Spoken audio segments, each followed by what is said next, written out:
The very thing we used our whole life to get what we want, for something greater to happen. Absolutely. That's such a paradox. And the moment you step in, it honors free will. So then the person who's the New Age person who's saying, well, I'm just going to wait for my Mazeraty to come to me. This is not how that works. Once you move into a new state of being and you're creating wealth, in other words, only gold creates gold. Lead doesn't create gold. And our job is to take those base emotions of anger and resentment and fear and anxiety, those base emotions, and transmute them into gold. Because right on the other side of our pain is freedom. Right on the other side of our lack is wealth or abundance. Right on the other side of our fear is courage. It's the same energy. It's just trapped in the body. And when we transmute that energy into something else, right? Now we have available energy to begin to design a destiny with. So then a person who moves into that elegant state of being where they're expanded and they're enriched and they're in love with life, then they can't go back to the old self, you know, because that is their new state of being. So then if you practice that every day, sooner or later it's going to begin to become familiar to you. And you may feel it, you may see things, you may hear from it. I mean, there are means of communications that can be set up at going through that process. So then if you're creating wealth, yes, and you're in the state of being of abundant, you better not be thinking lacking thoughts, because an abundant person would never do that. You can't demonstrate that you're not making choices because you believe that there's not enough, lack of time, lack of energy, lack of money. A wealthy person would never, abundant person would never think of it. You can't feel unworthy and lacking if you're going to be a wealthy person. So by very logic and reason, you got to lay that down and move into this state of being. Now once you're in that state of being, you can't sit on the couch and wait for the phone call. Once you're in that state of being, you got to start making choices into the unknown from that state of being. You got to trust in the unknown. The moment you don't make the choice, you just doubted your creation. You return back to the known. And so people then, when you're in that state of being, the miraculous happens when you say, okay, I'm going to go for it. But you're not going to go for it as your limited emotional self. You're going to go for it as your unlimited self, and you begin to make those choices, and you step out into the unknown. That's when the miraculous happens, and you say, oh my God, I'm so glad I made that choice. But then waking up in the morning then, and priming your brain and body to make that change is the key. There's 2 times the door to the subconscious mind opens up.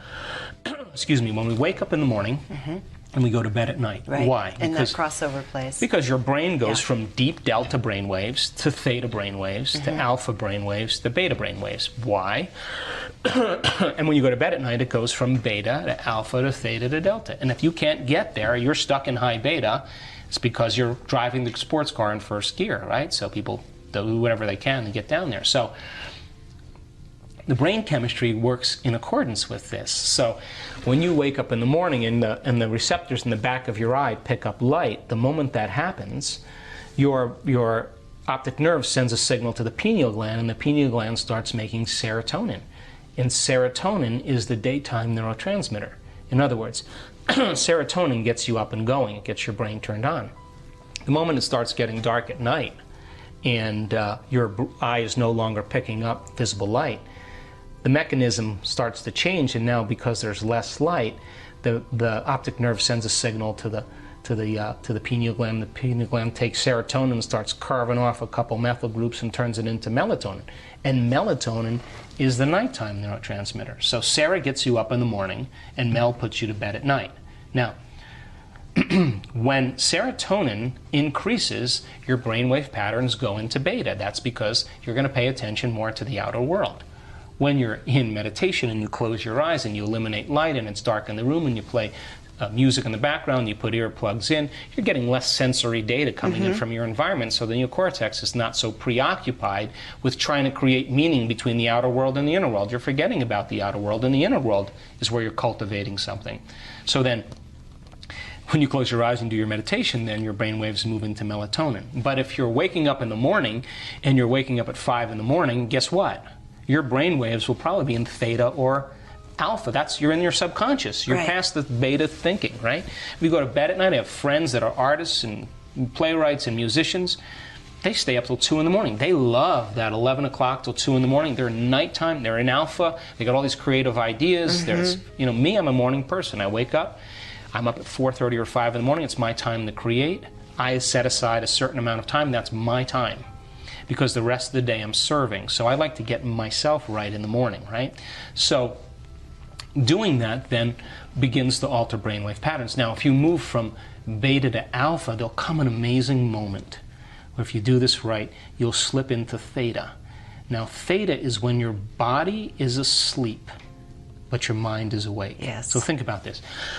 If your body's asleep and you've conditioned it to be the mind through addictions or habits, the moment the body's asleep, it's no longer the mind. So there's no longer any resistance. And that's where instantaneous change takes place. If you go too far, you slip into delta, and that's called deep sleep and restorative sleep. And people say to me, well, I really can't meditate. And I say, really? Where do you meditate? Oh, in bed. Yeah, well, Get out of bed. Boom, a trip, fast track to because you're going to go right to delta. Yeah. So then, what we noticed in our research, to finish that other thought, is that there comes a moment when you're in that coherent level of alpha that all of a sudden you slip into theta. And all of a sudden, when theta turns on, all of a sudden you start seeing this amazing change take place. And the body becomes so relaxed, and the energy centers, the sympathetic nervous system, switches on. But instead of switching on like you're being chased by a tiger, or switching on like having an orgasm, or ejaculating, or switching on for whatever reason, it's switching on in balance with the parasympathetic nervous system. Yes. So the parasympathetic nervous system settles the body down, but now the sympathetic nervous system turns on, and here comes that energy, and whoosh, it travels right up the central nervous system, and when it hits the brainstem, switches on what's called a thalamic gate, the reticular activating system. All that energy now hits the train station, the docking station where all the neurons go, and boom, it hits the neocortex, and now you're producing gamma brainwave patterns, and gamma brainwaves are super conscious brainwave patterns. In other words, the inner world is the real world. The experience is so profound energetically that you never forget the moment. That's when you rewrite the program. That lady we showed having ecstasy, and in a state of ecstasy in their meditation, she was in high gamma. Right. We were watching her, I was watching her go, we were going alpha, alpha, theta, theta, theta. We looked at each other and we were like, oh no, Jeffrey and I, and all of a sudden, boom, here it comes, gamma. So then the moment that happens, then that's energy. Yeah. And the sympathetic nervous system now is in complete balance with the parasympathetic nervous system. The thalamic gate is open. The subconscious is out of the way. It's released. And the energy is now traveling to the thinking brain, and the person's becoming super aware. You just took the dimmer switch and went from 20 watts to 50 watts, which is normal, to 100 watts. Right. And we saw that in all the redness in the brain. Her brain was full of energy, and she was in a state of catharsis. She could control that, but why would she want to? Now she's having an orgasm in her head. Her brain is having the orgasm, and it's not chemical.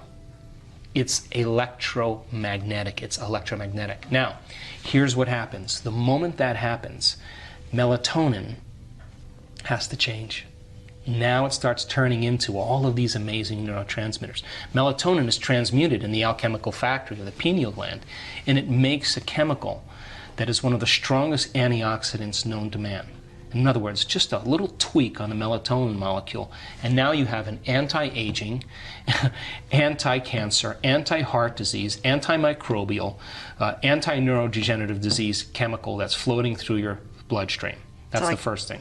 HGH or something? What is it? No, it's an antioxidant. It's all those things. Oh, so wow. You just take a methyl group and twist it, and it turns out. Then if you take melatonin and you change it again, it creates a phospholuminescent chemical, the same chemical found in the electric eel. Now, what is that? The neurons are just filled with energy, and there's a glow.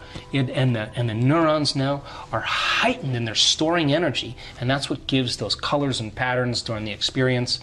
And if you switch that molecule again, it turns into the chemical that you find in mammals that are hibernating. In other words, no sex drive, no appetite, the body's in stasis. You're no longer having any drives. And what a time to dream. What a time to create a future, when the body is no longer the mind. Take that chemical and tweak it again, and it's the most powerful hallucinogenic known to man. And now you're talking about the God molecule. You're talking about the inner world as the real world, and now you are walking into a dimension. And this is where you go from space-time into time-space. And that's the vision quest, or the lucid experience, or whatever mystical moment that has been talked about for antiquity. And it takes a little bit to get people to this point, but when the neurotransmitters change, the chemicals are a downward causation of a shift in consciousness.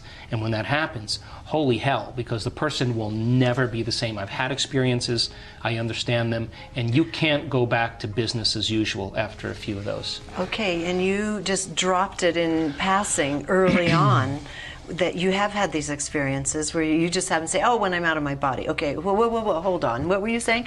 So I assume that also this is the crossover period that makes that kind of experience available to one, right?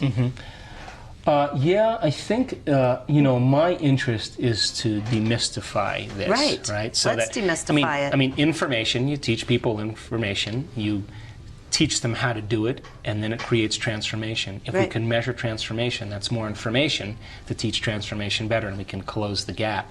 So, in one of our advanced workshops, we actually did extensive meditation. One of the things I've realized in my own personal experience is that you have to go past the point where you want to lay down in your meditation. There comes a point when you want to lay down, or you want to give up or stop. If you go a little bit past that point and you sit up a little bit longer, and then you lay down, and you can do it early in the morning, because the neurotransmitters are just right. They're not quite melatonin, they're not quite serotonin, they're in between. And if you can get up and do your meditation early enough and sit up for an extended period of time and then lay down, the light show is going to begin. Yes. And so I started having these mystical experiences a couple years ago, and I would literally, they were so unusual that I had to go back to my quantum physics books and begin to look at what exactly was going on. But I wasn't taking any drugs. My brain was the pharmacy, in a sense. And I was having these Kundalini experiences, and it was like I was getting plugged into a light socket, like someone plugged me into the electricity socket, and I could feel every single cell of my body turning on all at once, and it was like somebody took that dial and turned it up, and it was amazing. So there was a signature energetically of love that came with that. Yes. It was the thing that I became the most interested in, because when I started having these experiences, Regina, the first thing I realized is I got this all wrong. I really had it all wrong, because this intelligence is so incredibly loving. And it's who we are. We're just separate from it. We're particle instead of wave. And when your nervous system tunes into that and the electromagnetism comes with it, the only way you can describe it is that you are so present, so conscious, and so in love with the idea of being alive, that you don't want anything else. You can't want in that moment, because if you started to want, you would lose the feeling. So you can't want. All you can do is be, right, and love. So I started having these experiences, and then I started thinking, well, maybe we should be able to teach this. So I started doing the research on the neuroendocrinology and what it took and the brain chemistry at the time. And then I had to start explaining what the heck was happening to me. So that's how I got involved in it.